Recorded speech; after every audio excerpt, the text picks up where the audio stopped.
buzz marketing, c'est pas si nouveau que ça. C'est en fait le bouche à oreille, la diffusion de la rumeur, l'idée du marketing d'influence. Donc, c'est des choses qui datent de l'usage de la parole et du moment où on a voulu utiliser un groupe pour porter un message.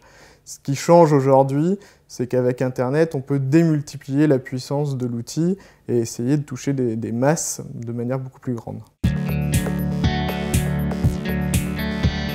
La technologie a tout changé, d'abord parce qu'on a cette désintermédiation qui fait qu'entre la marque, l'annonceur ou le produit et le client, il n'y a plus beaucoup d'intermédiaires et que donc aujourd'hui, quand vous êtes une marque, vous pouvez parler de manière très interactive avec vos clients. De la même manière, vous, en tant qu'individu et donc professionnel, vous pouvez communiquer à un plus grand nombre de personnes. Si dans les années 80, je m'étais levé avec une bonne idée que j'avais voulu en parler à 2000 personnes dans la journée, ça m'aurait pris toute la journée ou alors il aurait fallu que j'utilise des grands médias. Aujourd'hui, avec mes followers Twitter, avec mes friends Facebook, avec les lecteurs de mon blog, je peux communiquer directement cette idée. Et donc, ce qui a changé la donne, c'est l'avènement des réseaux sociaux, l'avènement d'un Internet interactif et l'avènement d'un internaute qui est aussi acteur et qui va être capable de diffuser un message, de communiquer et lui-même de créer sa propre influence.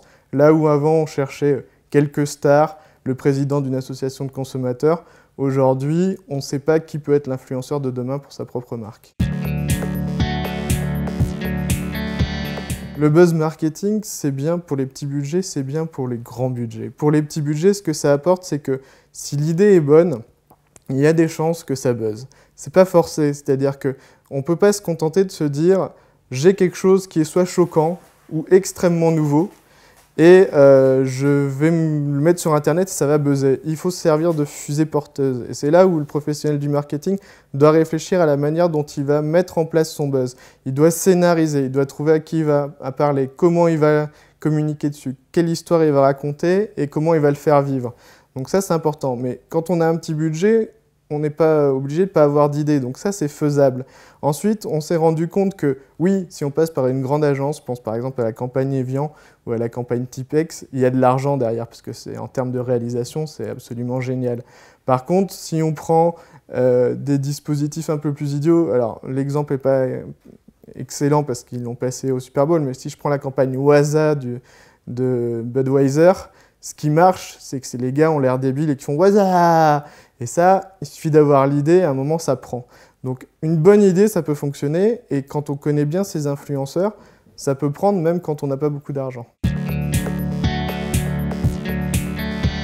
La question, c'est pas tellement de savoir si on peut lutter ou pas, la question, c'est qu'il faut lutter. On a eu des cas de bad buzz où il y a eu un retard de l'annonceur dans la réplique, le bonhomme tout nu de La Redoute, Petit Bateau et sa campagne avec des enfants qui étaient habillés de manière un peu trop adulte et dont le community manager était parti en week-end, on a bien vu que ça s'est enflammé sur leur site. Là où il y a des marques qui ont bien réagi, c'est par exemple Bouygues Télécom. Au moment où il y a le lancement de Free Mobile, la plupart des grands opérateurs se font descendre sur Internet et Bouygues Télécom, le community manager, Tanguy, intervient lui sur la page et assume le différentiel de prix en disant « bah oui, c'était comme ça », et se met à blaguer, et se met à faire une sorte d'humour au second degré très risqué, parce qu'il aurait pu avoir un retour de ses utilisateurs qui étaient « en plus, vous vous moquez de nous ». Mais en fait, il va le faire avec beaucoup d'honnêteté, en assumant le fait que pendant des années, sa marque a mis des prix assez chers, et du coup, les gens vont dire « bon, bah, peut-être que vous nous prenez beaucoup d'argent, mais vous êtes sympa ». Et du coup, l'image de la marque sera moins abîmée que celle des autres opérateurs. Donc, le bad buzz, ça existe. Il y a plein de cas. Ce qu'il faut faire, c'est adresser le problème et trouver une réplique. La bonne réplique étant parfois de dire « c'est vrai, on a mal fait, on va essayer de faire mieux ». Dans le marketing, moi, je pense à la publicité Evian, qui a un buzz que... Alors, moi, personnellement, j'aime pas ce spot, mais 60 millions de vues en très peu de temps, une réalisation technique qui fait ses preuves et surtout qui a une dimension internationale et qui passe par Internet. C'est-à-dire qu'évidemment, il y a eu un matraquage télé de la campagne, mais pas au point de ce qui s'est passé sur Internet, où là, tout le monde a vu cette pub. La campagne Tipex, parce que là, la réalisation est géniale, ils détournent YouTube, on tape des mots, la vidéo change, c'est interactif, c'est vraiment très drôle, c'est totalement décalé, tout le monde l'a vu. Dans les autres qui ont bien marché, moi je pensais justement, comme je disais tout à l'heure, Budweiser, parce que là, c'est intéressant, ils ont créé un mème. C'est-à-dire qu'ils diffusent leur spot au Super Bowl, tout le monde le voit, mais ensuite ils le mettent sur Internet.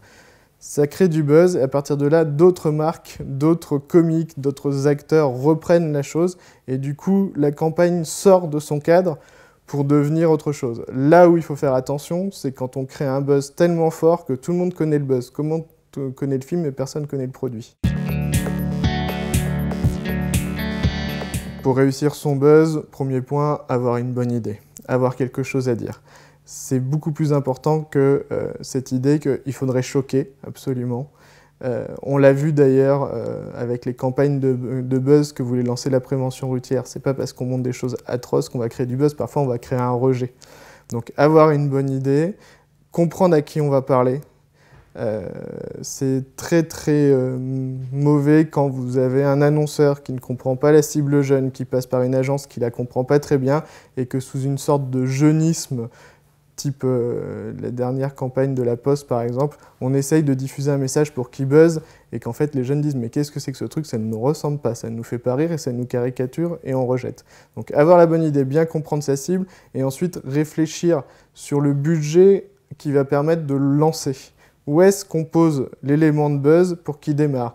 Ça passe parfois par le marketing d'influence, c'est-à-dire qu'avant d'avoir un buzz de masse, il faut avoir un buzz d'influenceurs, où là on va aller chercher des blogueurs, des spécialistes, des têtes de pont, des gens qui sont des marqueurs de ce qui est bien et qui vont être des prescripteurs en disant « ça m'a fait rire, donc je vous le rediffuse ».